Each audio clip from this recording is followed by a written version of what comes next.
One of the things I really liked about this course is that it got us thinking about curriculum at different levels and instruction at different levels as well.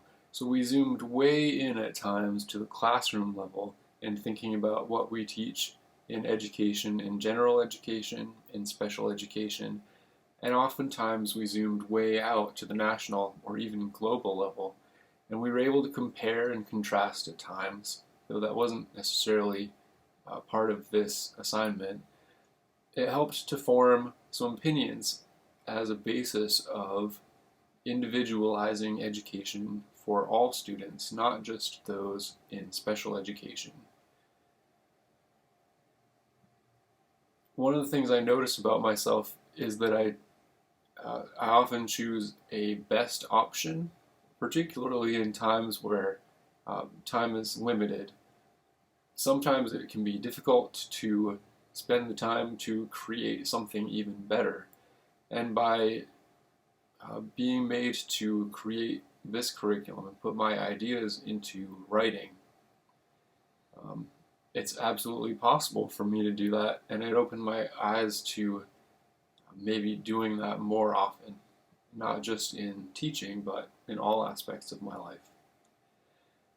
So I talked about the importance of weakening classifications and frames, and I used technology as the basis for that. Polk County Schools has a rubric for the use of technology in classrooms, and it goes from um, really building interest in the curriculum to allowing access to the curriculum, all the way up to enhancing the curriculum.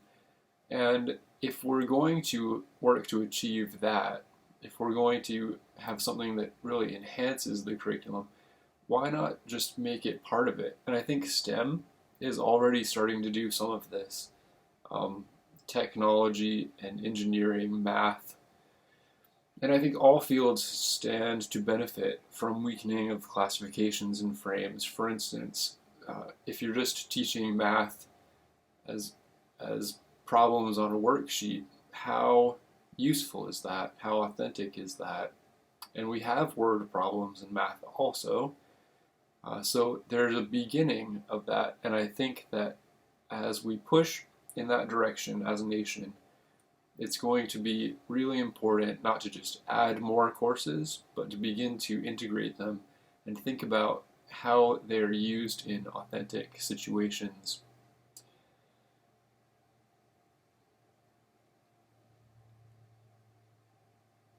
I talked about goals and objectives, and I like goals and objectives. That's part of what special education teachers currently do.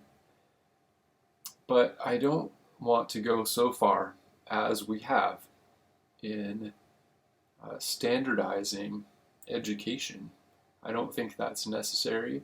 I don't think that's beneficial. And I cited Todd Rose's TED Talk, The Myth of Average. And I think that's really important. If we build curriculum to a standard in the same way that the Air Force built its planes to serve the average pilot, we're really not doing justice to any of our students, not those in special education, not those in the middle, and not even those in the gifted programs.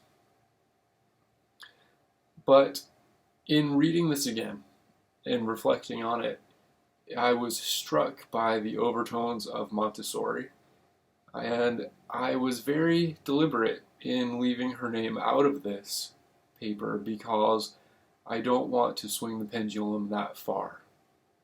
I would like to see more opportunities for students.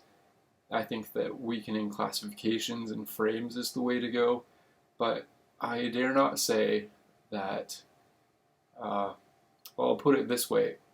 It's something Nell Noddings said stands out to me in that we all go through universal existential experiences. And I think there's some value to being able to discuss those jointly and to have a curriculum aligned with that. And when we go maybe so far as to completely individualize, we begin to lose that. And I think that would also be devastating for education.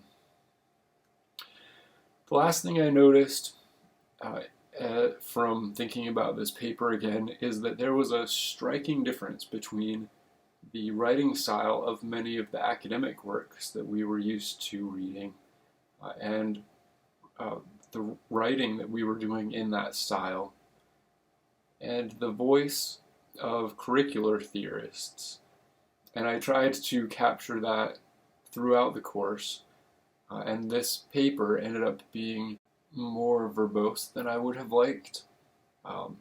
And so maybe it would have been appropriate for me to find my voice instead of thinking about finding my curricular theorist voice.